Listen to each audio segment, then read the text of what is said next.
I'm here with Alexandra Grounds, a artist in the NFT art space. If you just want to tell us a little about yourself and your background, so we can get to know where you're coming from. Absolutely. So, my name is Alexandra, and I am a visual artist, mostly focusing on oil paintings. I'm originally from Arizona, but I've been living in New York City for the past few years. I go to school at Columbia, where I'm studying visual arts. I've had some work displayed in the World Trade Center and some galleries across the country, which has been really awesome.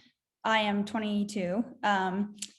And most of my work focuses on femininity and over sexualization of women and all those sorts of issues.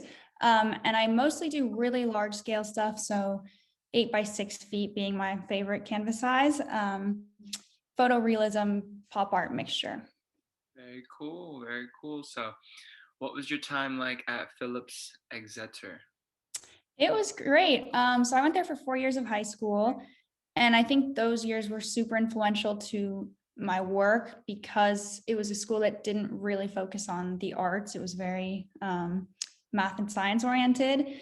And so it was the first time in my life I decided to just kind of say fuck it and do what I wanted to do. And I dropped like all of my science and math classes and totally focused on art, which did not happen there at all.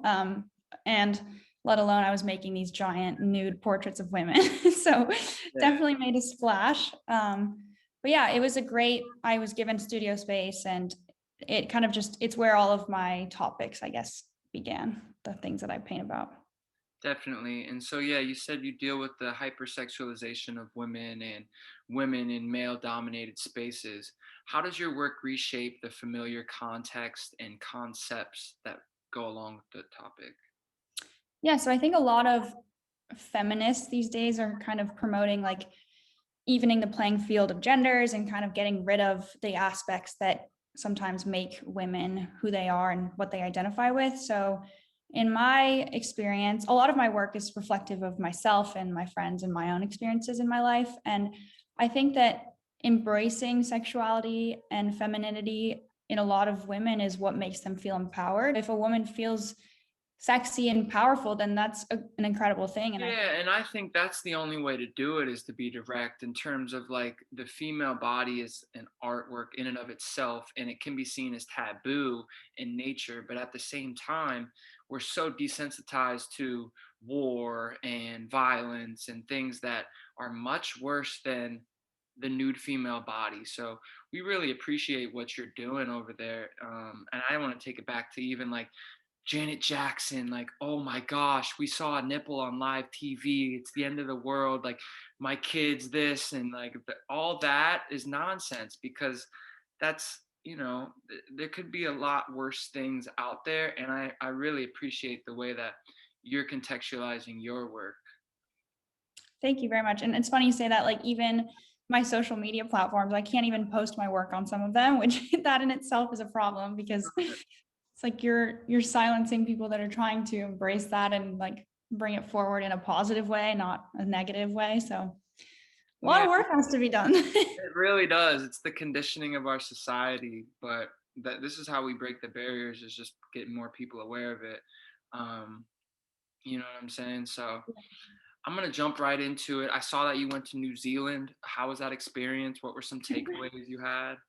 That was probably the best 3 weeks of my entire life, if I'm being honest. I took a gap year after Exeter and mostly just to focus on my painting career and where that would take me. But I did take a trip to New Zealand with a couple friends, and it was the first time in my life I had absolutely no plan. I just rented a car and figured it out day by day, slept in tents, slept everywhere. Um, and it was just like the most liberating feeling that also just like changed who I was as a person and an artist and everything. So it just showed me like a different side of life, I would say. Yeah, that's huge. Absolutely. So, how would you say your art creates a never-ending dialogue? I think that, I mean, people have painted nudity in women forever, when looking back into art history.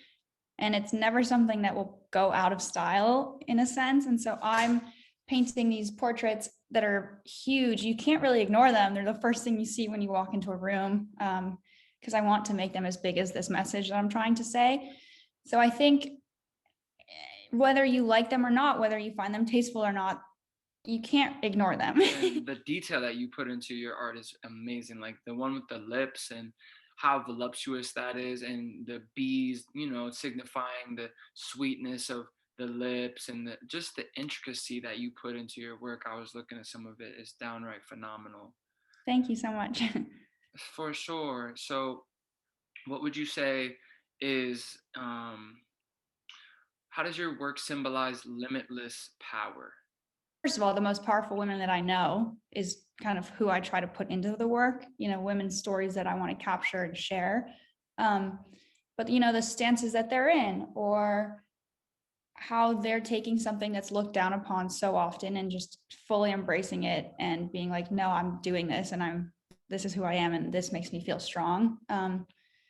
I think the limitless power comes from within a woman or a person, and how they embrace who they are and they use that for themselves and the people around them. So I think just like I see myself as like somebody who is a catalyst for that. I'm not the one giving that power away. I'm just trying to capture it in a painting. So if it's through the glint of an eye or like the stance of a woman, that's kind of what I always strive to do.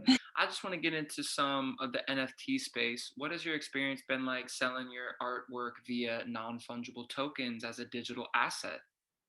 So I'm actually in the beginning phases of creating a digital gallery where I'm going to do a couple different drops of my work. And this space is totally taking off right now, but I feel like I'm in the middle of an art movement. There's a ton of clutter in the space. Everyone is making everything an NFT right now, but Yeah. I think when this bubble kind of ends, what's going to be left is the actual like real work that people have created that's good. And I think that's the move. Reason that I'm interested in this is kind of the merging of the physical and the digital. I think that's a pretty incredible concept within like visual arts that hasn't been possible before. Yeah, and that's got to be so exciting. The fact that you've been building your craft, that you've bossed up your work, you continue to improve, and now there's this whole new stream and wide open ball game where you can just attack it. Mm-hmm. And Totally. what platform you said that you're considering? There's a few. I mean, OpenSeas is obviously the biggest one that most people are using, but Charged Particles, I think, is a new one that's really interesting. A lot of artists on there are doing different things and kind of pushing boundaries, which is my goal. So maybe that one. How has the economic kind of standpoint switched in terms of like garnering attention? Yeah, so I think this kind of goes back to the bubble I was talking about. Like, these prices have never been seen before in art, and these auctions are going insane. And I think a lot of this is just people trying to money grab and like make as much cash as they can. But that's what I think is totally going to crash at some point. That's not like visual art specifically. They have a value that rises steadily through years, and that's kind of how that's always worked. And right now there's no rules. It's just like things are popping off everywhere. So I think but it is interesting because it's bringing attention to artists that have never had this much attention before. And like digital art has never been in the spotlight like it is. And that's pretty incredible. So for the last portion of the interview, I'm just going to throw out a bunch of singular words and I want you to go off. It could be as short or as long as an explanation as you like. Okay, so the first one is male gaze. So it's just one word I go off on. Yeah, you go Okay. off whatever direction.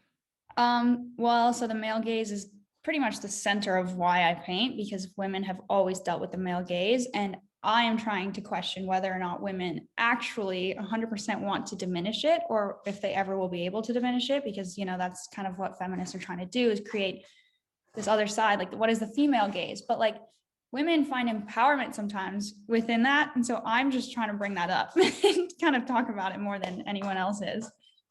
Very cool. What about seductive generalizations? I would say that women are generalized for being seductive and using that to their power a lot of the time and looked down upon for that. But I think that that's also something that should be talked about more, because why do they do that? Like, why do they have that power? They've been given that for a reason, because of how men have acted throughout the centuries. So I guess a lot of my work could be seen as seductive generalizations, but that's also kind of a form of power that no one talks about. Right, and how like men and women have interacted throughout Yeah. history. And the last one is vigilance.